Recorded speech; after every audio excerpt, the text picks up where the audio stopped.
So I'm actually a pretty shy person. So naturally I became a journalist, where my whole life would be about talking to strangers every day, all day. And back when I was starting out, I spent a few years freelancing, which is a very fancy way of saying I was unemployed and I worked in my bathrobe. It's a very good bathrobe. So most of the people I worked for were strangers to me. Many of them I never met. Some of them I never spoke with on the phone. They were just these emails that would appear, and I would do their bidding.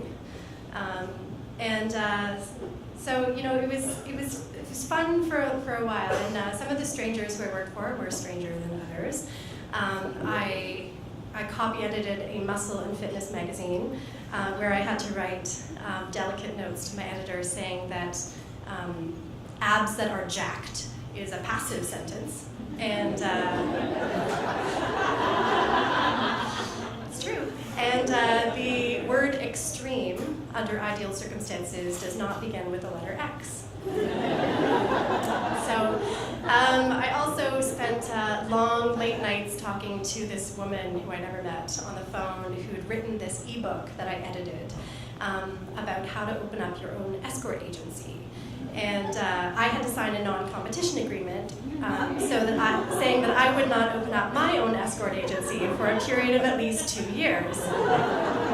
Incidentally, that 2 years is long since elapsed. So, and what these jobs lacked in adequate compensation, they made up for in kind of anecdotal value, which was great because I worked from home and I needed stories to dine out on.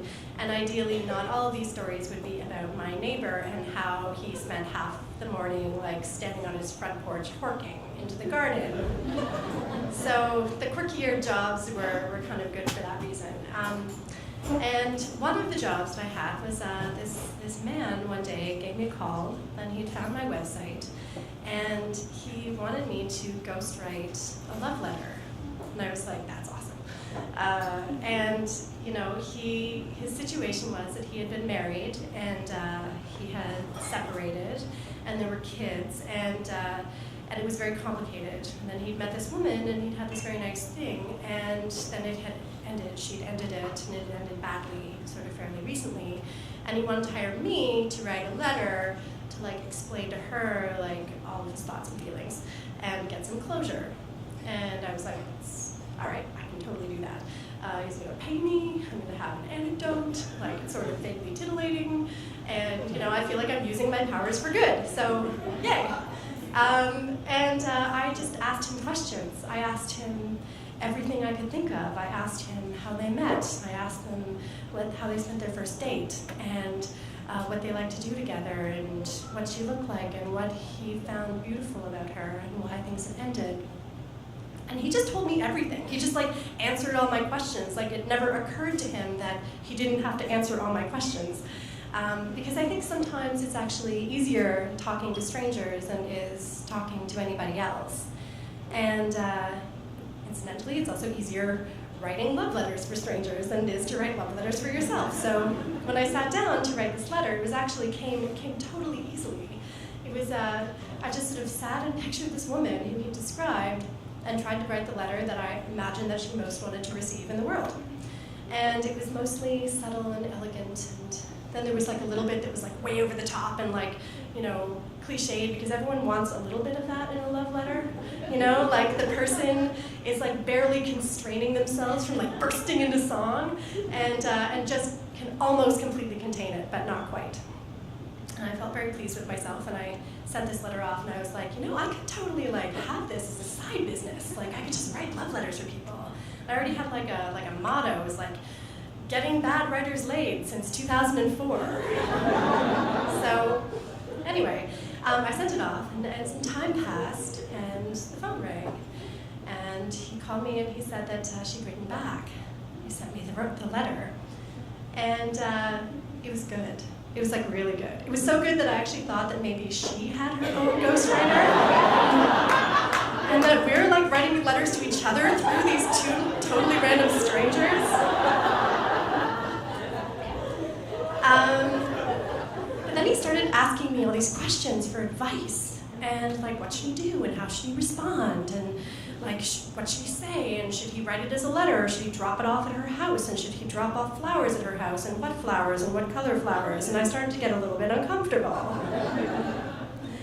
Because also, who the fuck was I to give anyone advice about anything? I was doing business in my bathrobe. I was in my mid-20s and stubbornly, defiantly single. Like, my last attempt to compassionately end a relationship just ended up with me making a guy cry in a park.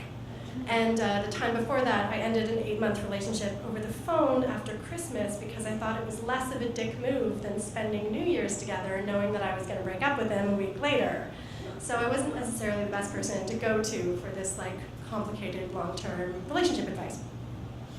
I did manage to tell him not to like drop flowers off at her house because that was really stalkery and kind of weird. So, that was where I sort of drew the line. And I reread her response and I reread all of my notes from him and from our correspondence, and I realized that for her it was over.